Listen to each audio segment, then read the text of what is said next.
Previously we discussed ways to put proteins into solution and to keep them there using cheiotropes and surfactants.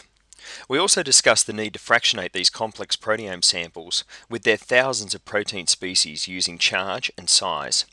Now we're going to discuss in detail one of the fractionation techniques, electrophoresis. Electrophoresis can be used to separate molecules by either size or charge or both. But here we will focus on separating proteins by size because it is by far the most commonly used analytical technique for proteins. Previously we learned that proteins can contain amino acids that are either positively or negatively charged or neutral.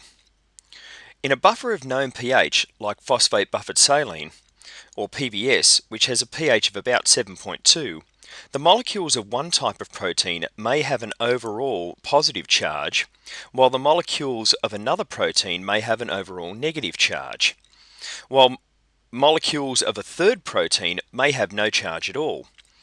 When placed in an electric field, the proteins will move in the different directions or not at all. This is important, but first we need to discuss gel electrophoresis.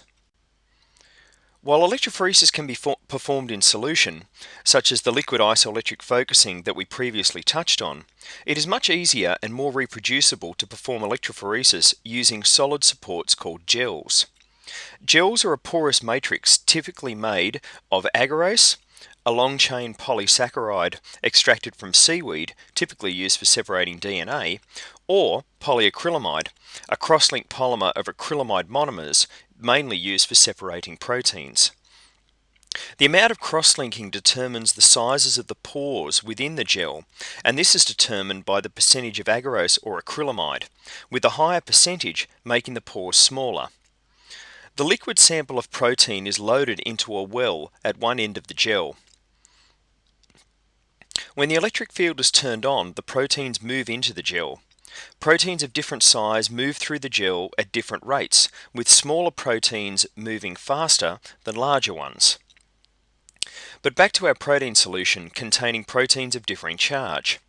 In a gel, the current can only run through the gel in one direction. To force the current to go through the gel, we put the negative electrode at the sample well and the positive electrode at the opposite end of the gel. After loading our sample and turning on the electric field, we find a problem. The negatively charged molecules move into the gel and toward the positive electrode in the way we want them to, but the positively charged proteins move out of the well to the negative electrode and are lost. In addition, the neutral proteins don't move at all and will be lost when the apparatus holding the gel is disassembled. This is obviously not an ideal situation, with many proteins being lost from the analysis. The way to fix this problem is quite simple and relies on a surfactant we are already familiar with, sodium dodecyl sulfate, or SDS. We saw before that when SDS is added to a protein, the SDS molecules can partially unfold the protein chain and its hydrophobic region, or tail, binds to the protein backbone.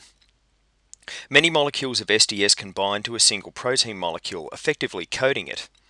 With the protein coated with SDS molecules that all contain a negatively charged head group, the overall charge on the protein is strongly negative, regardless of how many positively charged amino acids are present. When we put this sample into our previous gel and turn on the electric field, all the negatively charged proteins move into the gel toward the positive electrode. As the protein molecules move through the gel, the smaller molecules are able to move through the pores faster than the larger ones, therefore separating the proteins by size. Let's explore this in a little more detail. The gel is sandwiched between two glass plates that are open at the top and the bottom. Thus the gel is exposed to the running buffer at the top and at the bottom of the gel, into which electrodes are placed, allowing the current to flow from the top to the bottom of the gel. The running buffer contains tris HCl, maintaining the pH of the buffer at 8.3 and providing chloride ions and glycine, represented by the orange balls, which are negatively charged at pH 8.3. When the current is switched on, the protein in the wells and the glycine from the running buffer move into the stacking gel, represented by the blue region. The stacking gel has a low percentage of acrylamide, so the proteins can easily move through it. It also has a pH of 6.8, at which glycine becomes a zwitterion and only slightly negative. The glycine molecules slow down greatly,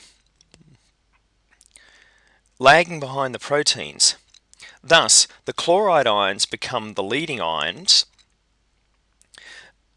and carry the current. The protein SDS complexes move behind them, and the glycine ions become the trailing ions. When the protein molecules get to the interface between the stacking gel and the separating gel, the proteins slow down greatly as they try to move into the narrower pores of the separating gel. The trailing proteins now catch up, and the molecules are compressed into a narrow band before entering the separating gel. The separating gel has a pH of 8.8, and thus the glycine becomes negative again, and its migration speeds up, passing the proteins and further compressing them into a narrow band. The result of all of this is a narrow, discrete band of protein that are well resolved from other proteins as they move through the gel, which is ideal for reducing proteome complexity.